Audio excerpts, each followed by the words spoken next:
Have you been told you are not a candidate for dental implants because you don't have enough bone? You are not the only person.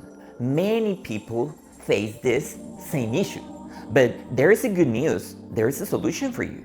They are zygomatic implants. Zygomatic implants are an advanced alternative for patients who have lost all the bone on the upper jaw. Unlike traditional implants, they are anchored into the zygomatic bone or cheekbone, which is denser and stronger. Usually 2 to 4 implants are placed depending on every person or every case. The procedure is done under conscious sedation just to feel safe and pain-free. In many cases, patients can receive screw temporary teeth the same day.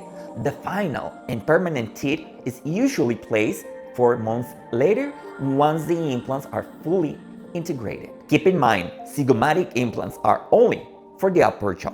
If you are already lost hope or chewing and smiling with confidence again, give us a call to 619-790-8613.